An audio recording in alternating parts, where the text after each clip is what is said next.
Hello everyone. This is second part of MEM Tech registration process. जो centralise admission process है उसके लिए basic user name and email ID कैसे verify करना है इसके बारे में हम लोगों ने ऑलरेडी देखा था। इस वीडियो में हम लोग एक्चुअल फॉर्म कैसे फिल करना है, उसमें कैसे डिटेल्स डालनी है, ये सब इन्फॉर्मेशन लेने वाले हैं। तो किसी भी ब्राउजर पे जाने के बाद आपको सिर्फ MST CET डालना है। जो पहला वेबसाइट आएगा उस पर क्लिक करना है। Then centralize admission process admission portal for annual year 25-26 पे क्लिक करना है। देन यहाँ पे आपको पता है कि MEMT का आ रहा है। अभी नेक्स्ट वीडियो में मैं इतना सारा इन्फॉर्मेशन नहीं देने वाला हूँ, आप अभी इसके यूजर इंटरफेस से फ्रेंडली हो चुके हो। देन न्यू रजिस्ट्रेशन पे क्लिक करना है या फिर ऑलरेडी रजिस्टर्ड। अभी हम लोग ऑलरेडी रजिस्टर्ड स्टूडेंट्स के लिए इन्फॉर्मेशन दे रहे हैं इस वीडियो में। अगर न्यू रजिस्ट्रेशन है तो कैसे करना है इसके बारे में बेसिक सा इन्फॉर्मेशन मैंने लास्ट वीडियो में दिया था, वो जाके आप देख सकते हो। तो यहाँ पे ईमेल आईडी डालने के बाद, पासवर्ड डालने के बाद साइन इन पे क्लिक करना है। साइन इन पे जब आप क्लिक करोगे तो आप इस वेबसाइट पे चले जाओगे। देन आपको पता है कि centralised admission process cap registration पे क्लिक करना है। देन यहाँ पे PG कोर्सेज के अंडर मास्टर्स ऑफ इंजीनियरिंग पे क्लिक करना है। This is centralised admission process. तो सभी एडमिशन प्रोसेस के लिए यही इंटरफेस यूज किया जाएगा या फिर यही एडमिशन पोर्टल है। तो आपको ध्यान से देखना है कि आप कौन से पोर्टल पे कौन से कोर्सेज के अंडर रजिस्ट्रेशन कर रहे हो। तो यहाँ पे देखो, first year post graduate technical courses in engineering and technology admission 25-26। तो ये आपको वेरीफाई करना है फर्स्ट, क्योंकि साइमल्टेनियस प्रोसेस चल रहा है, ट्वेल्थ का भी प्रोसेस चल रहा है, एग्रीकल्चर का भी चालू है, फार्मेसी के रिलेटेड भी प्रोसेस चालू है, COEP का प्रोसेस चालू है। तो सभी प्रोसेस एक साथ चालू है, इसलिए ध्यान देकर फॉर्म फिल करिए। देन यहाँ पे जो I have read all important instructions, basic से इंफॉर्मेशन में आप अगर रीड करना चाहते हो तो रीड कर सकते हो। Then proceed to complete the application form पे क्लिक करना है। Proceed to complete application form पे क्लिक करने के बाद आपका जो बेसिक इन्फॉर्मेशन लॉन्च पैड ने लिया था, मतलब आपने आपका नाम दिया था, father's name, mother's name, SSC and HSC के डिटेल्स दिए थे या फिर डिप्लोमा के जो डिटेल्स दिए थे, वो एज इट इज यहाँ पे रिफ्लेक्ट होने वाले हैं। देन उसमें फर्स्ट पॉइंट आता है रजिस्ट्रेशन कैटेगरीज। रजिस्ट्रेशन कैटेगरीज के बारे में मैंने बहुत इंफॉर्मेटिव वीडियो ऑलरेडी चैनल पे डाला है। अगर आपके उसके बारे में इंफॉर्मेशन नहीं है तो पहले आप वो इन्फॉर्मेशन ले सकते हो, देन आप रजिस्ट्रेशन के लिए आ सकते हो। अगर आपने गलत कैटेगरी चूज की तो आपका फॉर्म ब्लैकलिस्ट हो सकता है या फिर आपको प्रोसेस से निकाला जा सकता है। तो इन शॉर्ट अगर आपको बताना है, पूरा वीडियो नहीं देखना है तो मैं बताता हूँ। स्पॉन्सर्ड मीन्स जिसको 2 साल का प्रोफेशनल वर्किंग एक्सपीरियंस है और रजिस्ट्रेशन करते टाइम प्रोफार्मा जो है या फिर डॉक्यूमेंट जो है वो ऑर्गेनाइजेशन प्रोवाइड करने वाले हैं, वो स्पॉन्सर्ड कैटेगरी में आएंगे। सेकेंड आता है नॉन स्पॉन्सर्ड। नॉन स्पॉन्सर्ड में ऐसे स्टूडेंट्स आएंगे जिन्होंने गेट दिया था, इस साल का हो सकता है या फिर पिछले 2 साल का हो सकता है, लेकिन पिछले 2 साल के जो स्टूडेंट्स रहेंगे उनको गेट क्वालिफाइड स्कोर होना चाहिए और इस साल के जो स्टूडेंट्स रहेंगे उनको सिर्फ पॉजिटिव स्कोर रहेगा तो भी चलेगा। थर्ड ऑप्शन आता है स्पॉन्सर्ड प्लस नॉन स्पॉन्सर्ड। ऐसा भी हो सकता है कि कोई ऑर्गेनाइजेशन में कोई काम कर रहा है और उसने गेट का भी एग्जाम दिया था, गेट में भी अच्छे मार्क्स आए और अभी ऑर्गेनाइजेशन भी बोल रहा है कि हम लोग आपको सपोर्ट करेंगे, तो ऐसे candidates sponsored plus non sponsored में आएंगे। देन आता है अदर्स। अदर्स में आएंगे फॉरेन स्टूडेंट्स, NRIs आएंगे, अगर किसी के पेरेंट्स गल्फ कंट्री में काम कर रहे हैं तो ऐसे स्टूडेंट्स आएंगे।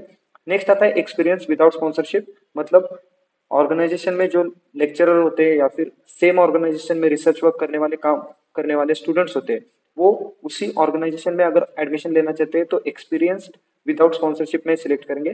तो मोस्ट ऑफ द स्टूडेंट जो है वो नॉन स्पॉन्सर्ड कैटेगरी में आएंगे क्योंकि अभी उनका BE BTech कंप्लीट हुआ है और वो रजिस्ट्रेशन करना चाहते हैं MEM Tech कोर्सेज के लिए। थोड़े से स्पॉन्सर्ड में आएंगे, rarely sponsored plus non sponsored में आएंगे।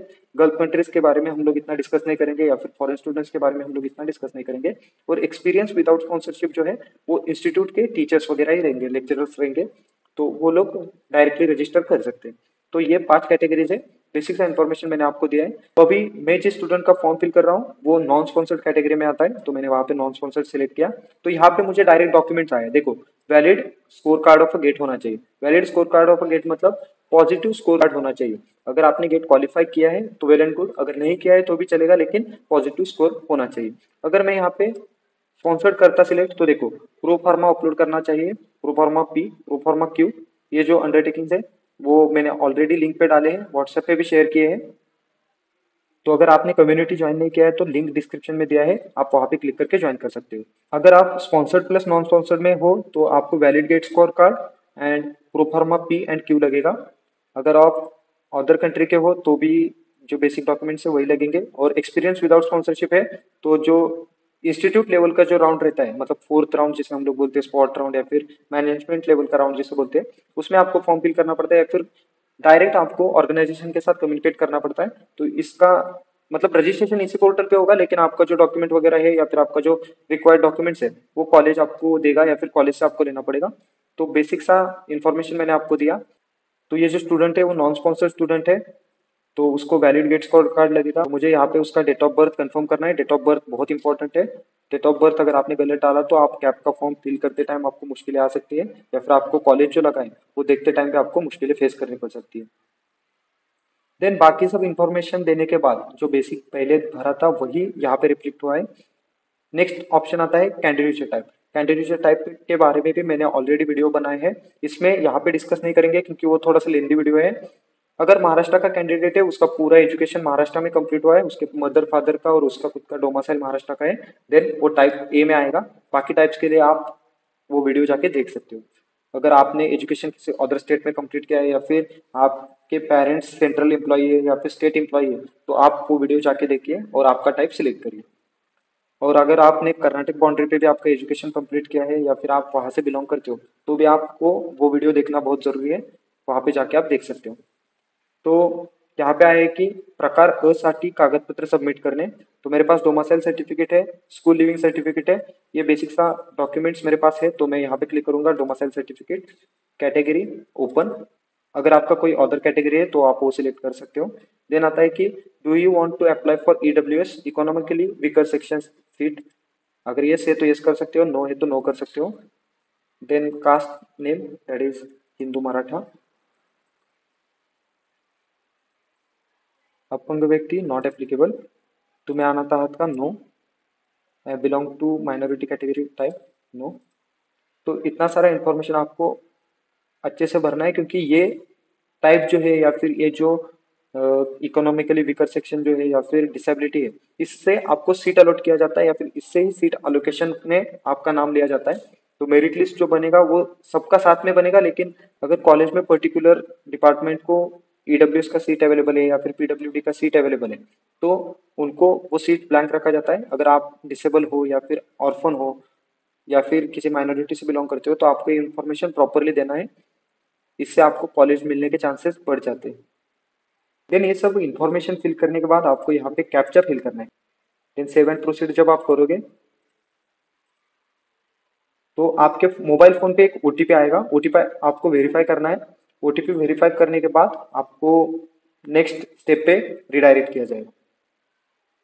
When you click on OTP verification button, आपको एक एप्लीकेशन आईडी जनरेट किया जाएगा। ये जो एप्लीकेशन आईडी है YE25 एंड जो आगे होगा वो, ये आपको थ्रू आउट प्रोसेस यूज करना है। आपको जब कॉलेज लगेगा तभी ये आईडी से ही आपका वेरिफिकेशन कंप्लीट होगा। तो ये आईडी आपको सेव करके रखना है। आगे प्रोसेस में बहुत बार ये आईडी आपको दिखेगा स्क्रीन पे, लेकिन एक बार जब जनरेट होता है तब आपको ये आपके मोबाइल फोन पे उसका एसेस लेके या फिर उसको कॉपी करके सेव करना जरूरी है।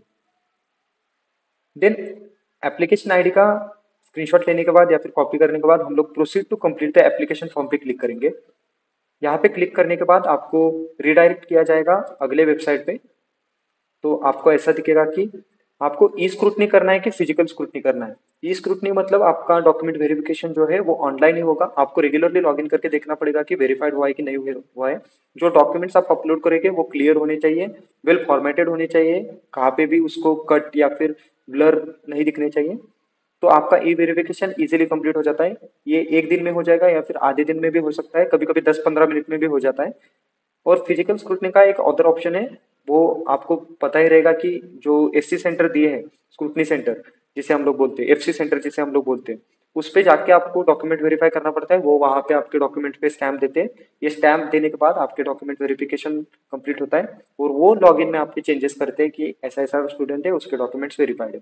तो मैं मोस्टली आपको सजेस्ट करता हूँ कि ई स्क्रूटनी करिए, जो डॉक्यूमेंट्स है वो अच्छे से अपलोड करिए, आपको कोई प्रॉब्लम नहीं आएगा, कहाँ पे भी विजिट करने की जरूरत नहीं है।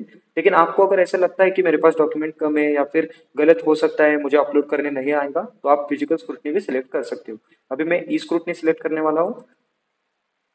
तो ई स्क्रूटनी के लिए मेरा फॉर्म जब जाएगा तब ये डिटेल्स या फिर ये जो डॉक्यूमेंट्स है मुझे डिजिटली अपलोड करने हैं पीडीएफ फॉर्मेट में, या फिर जो जेपीजी फॉर्मेट दिया जाता है या फिर जेपीजी फॉर्मेट दिया जाता है उसमें मैं अपलोड करूंगा और वो वहां पे वेरीफाई हो जाएंगे। तो बाकी इनकम्प्लीट जो फॉर्म दिखा रहा है वहाँ पे क्लिक करना है। इनकम्प्लीट फॉर्म में हम लोग जाएंगे तब मुझे ग्रेजुएशन से रिलेटेड इन्फॉर्मेशन डालना है। जिस स्टूडेंट का मैं फॉर्म फिल कर रहा हूँ उसने बी बीटेक कंप्लीट किया था। Most of the students B BTech के बाद ही एमटेक करते हैं, तो बी फार्मेसी की सोचने की जरूरत नहीं है। तो आपका जो बी बीटेक का कॉलेज था वो एआईसीटीई अप्रूव होना चाहिए या फिर स्टेट गवर्नमेंट अप्रूव होना चाहिए। अगर ऐसा नहीं है तो आपका फॉर्म ब्लैकलिस्ट हो जाएगा। अगर आपने ऐसे कॉलेज से आपका डिग्री कंप्लीट किया है तो अभी कुछ कर भी नहीं सकते, तो यह अभी आपके हाथ में नहीं है। तो एआईसीटीई अप्रूव था कि नहीं था ये अभी देखने की कोई ज़रूरत नहीं है। फॉर्म फिल करो, अगर एंड में रिजेक्ट होता है तो ऐसा समझो कि आपका फॉर्म या फिर आपका जो कॉलेज था वो एआईसीटीई अप्रूव नहीं था। तो अभी उसके बारे में भी हम लोग ज़्यादा डिस्कस नहीं करते, ग्रेजुएशन ब्रांच देखते हैं। तो ग्रेजुएशन ब्रांच उसका था civil engineering. Then civil engineering पे क्लिक करने के बाद इंडिया, सिलेक्ट यूनिवर्सिटी।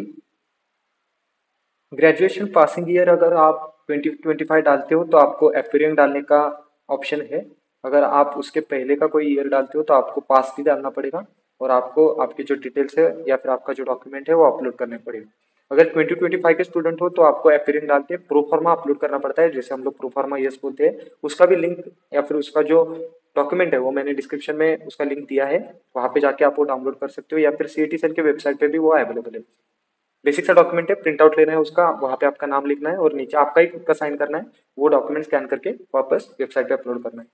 और जब आप कॉलेज विजिट करोगे या फिर आपका जब फाइनल एडमिशन होगा तब तक अगर आपका रिजल्ट लगता है तो आप रिजल्ट शो कर सकते हो। अगर नहीं लगता है देन प्रोफार्मा ही वहाँ पे देके जब रिजल्ट लगेगा तो आप वहाँ पे रिजल्ट सबमिट कर सकते हो। लेकिन उसका एक कंडीशन है, एंड में आपको पूछते हैं कि आप ऑल क्लियर हो कि नहीं हो। अगर आप ऑल क्लियर नहीं हो तो आपका एडमिशन रिजेक्ट किया जाता है। वहाँ पे ही आपको फाइनल सेमेस्टर में या फिर उसके पहले जो रिजल्ट है वो आपको वहाँ पे शो करने पड़ते हैं। देन ग्रेजुएशन के मार्क्स है वो परसेंटेज में है या फिर सीजीपीआई में है, वो आप देख सकते हो और डाल सकते हो। अगर सीजीपीआई है तो सीजीपीआई डाल सकते हो, परसेंटेज है तो परसेंटेज डाल सकते हो। ये सब बेसिक सा इन्फॉर्मेशन देने के बाद लाइक एसएससी के मार्क्स, एसएससी के साइंस के मार्क्स, मैथ्स के मार्क्स, एचएससी के मार्क्स या फिर गेट के मार्क्स, ये सब डालने के बाद हम लोग वीडियो को कंटिन्यू करते हैं। क्योंकि ये किसी का पर्सनल इन्फॉर्मेशन है, मैं यहाँ पे डायरेक्ट डाल नहीं सकता। तो गेट का भी जब आप डालोगे तब आपको पर्टिकुलर गेट डालना है, like civil engineering appearing year 2025। अगर आपका 24, 23 या फिर 22 का गेट है तो आपको क्वालिफाइड मार्क्स होने चाहिए। अगर आप 25 के पासिंग आउट हो या फिर आपने 2025 में गेट दिया था तो आपको नॉट वैलिड स्कोर रहेगा तो भी चलेगा, मतलब 0 से लेके कट ऑफ के बीच में स्कोर रहेगा तो भी आप वैलिड हो, आप अप्लाई कर सकते हो। आपको सिर्फ मार्क्स डालने। अगर आपने कट ऑफ क्लियर किया है और आपका आउट ऑफ 1000 स्कोर जनरेट हुआ है तो आप क्वालिफाइड कंसीडर किए जाओगे। मार्क्स भी डाल सकते हो और स्कोर भी डाल सकते हो। इन स्टूडेंट्स को रैंक में प्रायोरिटी दिया जाता है। पहले जिनको क्वालिफाइड मार्क्स है उनको प्रायोरिटाइज किया जाता है, देन जिनके पॉजिटिव स्कोर है उनको प्रायोरिटाइज किया जाता है। तो इसी सीक्वेंस में फॉलो किया जाएगा। स्टेट मेरिट लिस्ट जो लगेगा वो सबका साथ में लगेगा, किसी भी कैटेगरी का स्टूडेंट हो या फिर किसी भी ब्रांच का स्टूडेंट हो ऐसा नहीं देखा जाएगा। सबका मेरिट लिस्ट जो है वो साथ में बिल्ड किया जाएगा। अगर 10,000 लोग फॉर्म भरते हैं तो 10,000 लोगों का स्टेट मेरिट लिस्ट बनेगा। तो ये गेट मार्क्स पे ही बनेगा। अगर स्पॉन्सर्ड में आप फॉर्म फिल कर रहे हो तो आपका ग्रेजुएशन मार्क्स पे भी स्टेट मेरिट लिस्ट बन सकता है। तो अगर आपने दोनों दिया है तो दोनों लिस्ट में आपका नाम आ सकता है। तो ये सब बेसिक था। अगर कुछ डाउट है इसके रिलेटेड तो कमेंट सेक्शन में डाल सकते हो। तो मैं ये सब इन्फॉर्मेशन फिल करता हूँ एंड सेव एंड प्रोसीड पे क्लिक करता हूँ, देन वीडियो कंटिन्यू करता हूँ। जब मैंने गेट के डिटेल्स फिल किए देन वहाँ पे सेव एंड प्रोसीड किया तब मेरे को नेक्स्ट ऑप्शन में पूछा है कि work experience details, do you have any work experience, आपल्याकडे कामाचा अनुभव आहे का। तो मैं नो डाल रहा हूँ। अगर आपके पास है तो यस डाल सकते हो। यस डालने के बाद आपको कंपनी वगैरह उसके डिटेल्स देने पड़ते हैं या फिर उसका डॉक्यूमेंट आपको अपलोड करना पड़ता है। देन नो है तो मैंने नो डाल के सेव एंड प्रोसीड किया। देन यहाँ पे मुझे फोटोग्राफ एंड सिग्नेचर अपलोड करना है। अभी बेसिक सा फॉर्म बचा है, फोटोग्राफ अपलोड करना है, देन सिग्नेचर अपलोड करना है, देन उसके बाद रिक्वायर्ड डॉक्यूमेंट्स अपलोड करने हैं। मैं ये सब अपलोड करने के बाद आपके साथ वीडियो कंटिन्यू करता हूँ। After uploading the photo and signature we need to upload these 6 documents.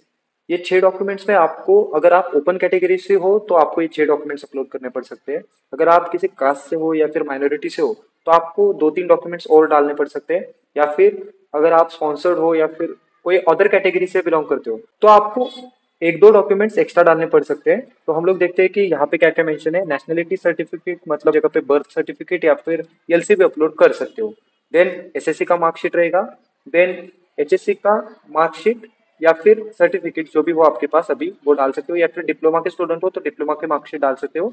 Then graduation marksheet अगर 2024 के पहले पास आउट हो तो आपको डालना ही पड़ेगा, 2025 के पास आउट हो तो आपको प्रोफार्मा अपलोड करना पड़ेगा। Then valid score card of GATE and GPAT, मतलब अगर आप गेट क्वालिफाइड हो तो आप स्कोर कार्ड अपलोड करोगे, अगर आप क्वालिफाइड नहीं हो तो आप स्क्रीनशॉट भी या फिर आपके पास जो एसएस है वो भी अपलोड कर सकते हो। तो ये सब अपलोड करने के बाद हम लोग वीडियो कंटिन्यू करते हैं। तो ये सब डॉक्यूमेंट्स अपलोड करने के बाद आपको सेव एंड प्रोसीड करना है। तो सर्टिफिकेट ऑफ इंडियन नेशनलिटी आपको समझा रहेगा, स्कूल लिविंग सर्टिफिकेट चलेगा, इंडियन पासपोर्ट चलेगा, बर्थ सर्टिफिकेट चलेगा, लेकिन उस पर इंडियन मतलब नेशनलिटी जो है वो मेंशन होना चाहिए।